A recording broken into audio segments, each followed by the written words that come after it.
Did Carmelo Anthony run Phil Jackson out of the city? The Hall of Fame coach has a new book coming out named Masters of the Game that gives details about his tenuous relationship with Melo, how the Knicks contributed to the end of his engagement to Jeannie Buss, and his conversations with James Dolan before a mutual decision to part ways back in 2017.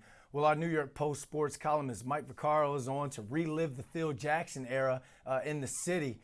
Mike, thanks for hopping on with this. It's almost, I forgot Phil Jackson was here in New York City. But let's get into this book because it doesn't come out till November 4th, but there's a lot of stuff in here. And Phil kind of blames the drama with Melo for his downfall here in New York. Do you agree with that? And what do you think about what he said and his relationship with Melo while he was here? Brandon, I think you just got to give a lot of people chills up their spine by inviting them to relive the Phil Jackson time. And it's not a great time. And look, Phil is a guy who's protective of his legacy, always has been. It was terrible for him in New York. And so it's not unusual that you would think he's going to figure out excuses and reasons to explain away what was just a horrific time here.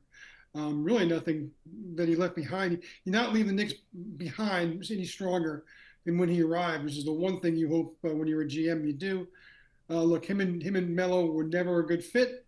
It was obvious from the start. It was obvious that he wanted Melo gone, but it was also obvious that because of the language of Melo's contract, he had a no-trade deal. So he had to be able to convince him in order to make that happen. Never could. Not surprising. Those are two enormous personalities, and it's a when the Knicks hired Phil, Brandon, I said it's interesting that you would think he would be as good a GM as he was a coach because they're two different skill sets.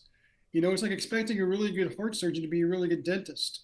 They're two different disciplines, and that's the example I'm going to cite every time someone tries to make that move from now on, because that's how bad Phil Jackson's tenure was here, and now he's trying to kind of expunge that record to the best that he can by spinning, and so it's not unusual that Melo's going to get caught in that tornado. Growing up, Mike, my mom used to always say there's two sides to the story. How do you think Melo is going to respond when he kind of sits down to his 7 p.m. to Brooklyn podcast? And what do you remember most about that strenuous relationship between those two? Well, look, what I remember is the fact that, I guess Melo didn't cover himself in glory his last years with the Knicks either, because they were terrible teams. And he's a Hall of Fame player playing on bad teams. That's a bad mark on him. He wasn't playing with anybody. Anybody who wants to relitigate Carmelo Anthony's career with me, I point out the 1 year the Knicks actually gave him a legitimate team, they won 54 games, and by right should have gone to the Eastern Conference Finals. Every other year here was a fiasco. It just was. And Phil Jackson helped to make those last years a fiasco.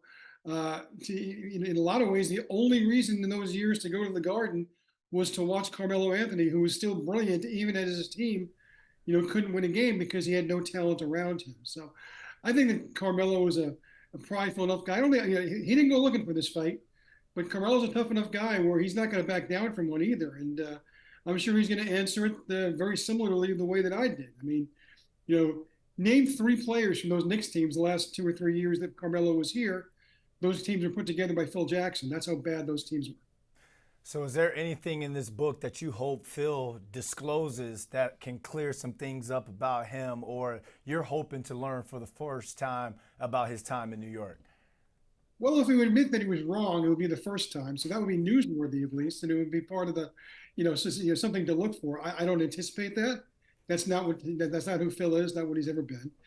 Look, I mean, there's an aspect of Phil Jackson that's always going to be part of the Knicks because he was a important member of the 1973 team. He was injured in 1970, but he was a part of those really memorable teams that, generations of New Yorkers still are in love with and believe in the standard of New York basketball. And in a lot of ways, he helped, extend Red Holzman's legacy because much of what he learned about coaching, he learned from Holzman. So he's always going to have a New York tie, but the final chapter of that New York tie was a fiasco, and I think Knicks fans remember that. All right, Mike, thanks for hopping on with this. The book comes out November 4th, so thank you for that.